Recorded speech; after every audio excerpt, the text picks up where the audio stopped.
नमस्कार, गुलमोहर किचनमध्ये आपलं स्वागत आहे. तर आज सगळ्यांच्या घरी उपलब्ध असणाऱ्या गोष्टींपासूनच मी इथे आज हे लाडू बनवलेले आहेत. कुठल्याही प्रकारचे ड्रायफ्रूट्स यामध्ये मी टाकलेले नाही आहेत. आणि सर्वात महत्त्वाची गोष्ट म्हणजे हा जो लाडू आहे तो उपवासाला सुद्धा चालू शकतो. तुम्ही प्रवासातसुद्धा नेऊ शकता किंवा मुलांच्या ऑफिसच्या डब्यातसुद्धा हे लाडू तुम्ही देऊ शकता. त्यासाठी सुरुवातीला 1 वाटी किसलेलं खोबरं घ्यायचं आहे आणि व्यवस्थित असं हे भाजून घ्यायचं आहे गुलाबी रंगावर. जास्त डार्क रंग करायचा नाही. इथे आता हे भाजून झालेलं आहे. यानंतर पाऊण वाटी शेंगदाणे, ते पण आपल्याला खमंग असे भाजून घ्यायचे आहेत, कच्चे ठेवायचे नाहीत. इथे आता व्यवस्थित असे हे खमंग भाजून झालेले आहे. गॅस बंद करायचा आहे. भाजून झाल्यानंतर एका ताटामध्ये काढून घ्यायचं आहे आणि त्यानंतर हे थंड झालं की मिक्सरमध्ये चालू बंद करत थोडासा जाडसर कूट आपल्याला याचा करून घ्यायचा आहे. इथे याप्रमाणे असा जाडसर कूट मी करून घेतलेला आहे. एखादा अर्धा शेंगदाणा असा थोडासा जाडसर मोठा राहिला तरी पण चालू शकतं. खूप छान लागतो खाताना. आता एका कढईमध्ये आपल्याला 1 चमचा तूप घालायचं आहे. तूप घातल्यानंतर त्यामध्ये 1 वाटी खजूर बिया काढून घ्यायचा आहे आणि व्यवस्थित असा मिक्स होईपर्यंत याला बारीक गॅसवर हलवून घ्यायचा आहे. त्याचा असा गोळा होईपर्यंत आपल्याला हे सतत हलवायचं आहे. थोडंसं असं दाबत राहायचं आहे.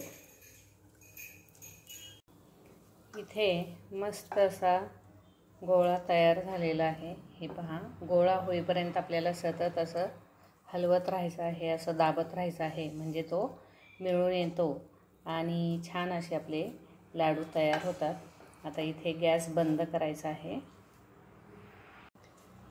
गॅस बंद केल्यानंतर जो आपण कूट केलेला आहे तो सर्व आता यामध्ये घालायचा आहे आणि जेवढं शक्य होईल तेवढं हलवत राहायचं आहे गॅस बंद झाल्यावर.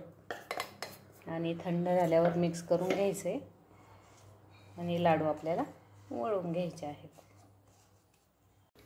आता हे सर्व थंड झाल्यानंतर काय करायचं आहे, हाताने असं मिक्स करून घ्यायचं आहे, म्हणजे व्यवस्थित असे हे लाडू बांधले जातात. आता यामध्ये साखर गुळाची काही गरज नाही. लागल्यास तुम्ही यामध्ये 1 चमचा तूप वरून घालू शकता जर लागत असेल तर, नाहीतर मग काही गरज नाही. आता इथे याप्रमाणे जर असं मिक्स करून घेतलं तर तुपाचीही आपल्याला गरज लागत नाही. हे पहा, याप्रमाणे असं करून घ्यायचं आहे, म्हणजे लाडू हा छान वळला जातो. आणि तुम्हाला जर थोडंसं अवघड वाटत असेल तर तुम्ही हे सर्व मिश्रण जे आहे ते परत मिक्सरमध्ये चालू बंद करून लाडू बांधूही शकता. छान होतात ते पण. इथे मला थोडंसं जरा जाडसर वाटलं म्हणून मग मी काय केलं, मिक्सरमध्ये चालू बंद करून असं फिरवून घेतलेलं आहे. याचा पण लाडू असा बांधला जाऊ शकतो व्यवस्थित असा. पण खूपच जर वाटत असेल तर तुम्ही मिक्सरला फिरवून घेऊ शकता. हे पहा, याप्रमाणे ही लाडू हा बांधला जातो, जरी जाडसर कूट झालेला असला तरी पण. हे पहा, याप्रमाणे. पण मी थोडंसं मिक्सरला हे फिरवून घेणार आहे.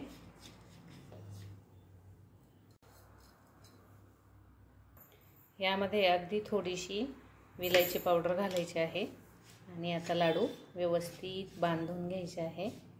आधी ही पावडर व्यवस्थित मिक्स करायची आहे.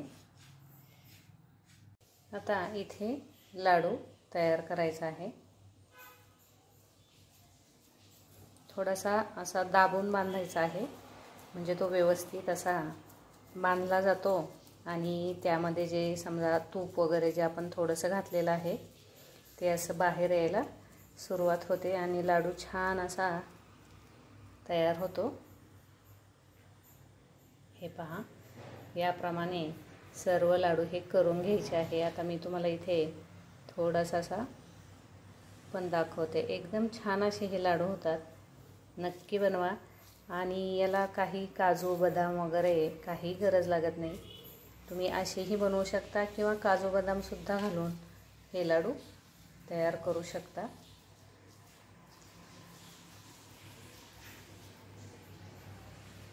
हे पहा किती मस्त असा हा लाडू तयार झालेला आहे.